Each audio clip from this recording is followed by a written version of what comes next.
বিষয়টি নিয়ে পরিষ্কার বার্তা দিয়েছে। খামেনির নিহত হওয়ার ব্যাপারে ট্রাম্প যদিও বলেছেন যে খামেনি নিহত হয়েছেন, কিন্তু তিনি একই সাথে উল্লেখ করেছেন তিনি নিহত হয়েছেন বলেই তার ধারণা, তিনি এটি সঠিক বলে মনে করেন, অর্থাৎ তিনি নিশ্চিত করে বলেননি।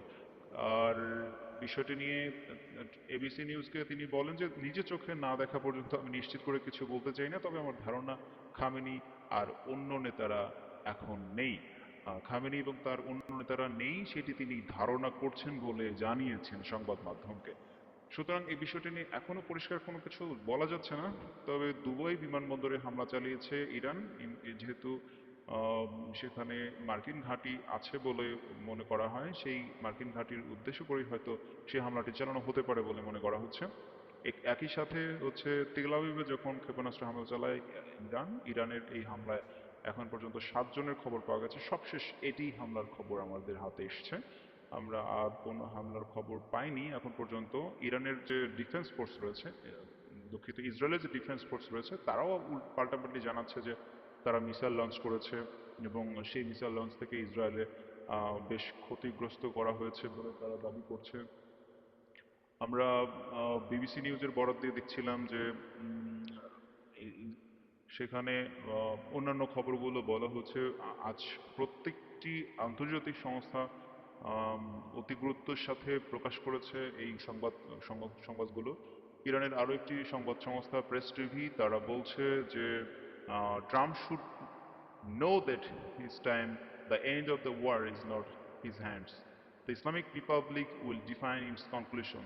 অর্থাৎ তারা বলছেন যে ট্রাম্পের যে হুমকি, সেই হুমকি ট্রাম্পের জানা উচিত এবার যুদ্ধের সমাপ্তি তার হাতে নেই, ইসলামিক প্রজাতন্ত্র তাদের পরিণতি নির্ধারণ করবে, এমনটাই কিন্তু বলেছেন ইরানের মেজর জেনারেল আলী আবদুল্লাহি।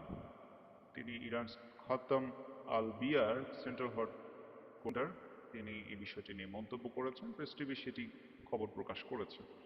ইরানের মিলিটারি থেকেও বলা হচ্ছে, বিভিন্ন ভিডিও প্রকাশ করা হয়েছে, আপনাদেরকে আমি স্ক্রিনে দেখানোর চেষ্টা করছি যে ফুটেজগুলো তারা প্রকাশ করেছে যে ইসরায়েলে তারা মিসাইল অ্যাটাক করেছে তেল আবিবে।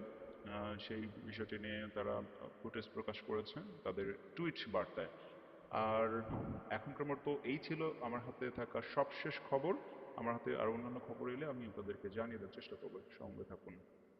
به دست ما رسیده از تجاوز هوایی آمریکا و رژیم صهیونیستی به تهران و چند شهر کشور که در قاب شبکه خبر این تصاویر رو مشاهده می‌کنید. بر اساس اعلام منابع خبری علاوه بر تهران ساعتی قبل صدای چند انفجار در برخی شهرها از جمله اصفهان، قم، برخی مناطق استان لرستان، کرمانشاه، کرج و تبریز هم شنیده شده. شما آخرین تصاویری که به دست ما رسیده رو از قاب شبکه خبر مشاهده میکنید. وزیر جنگ رژیم صهیونیستی حمله به ایران رو تایید کرد و همزمان برخی منابع و رسانه‌های خارجی از جمله شبکه CNN از حمله مشترک آمریکا و رژیم صهیونیستی خبر دادند. همراه ما باشید، در ادامه گفتگو میکنم با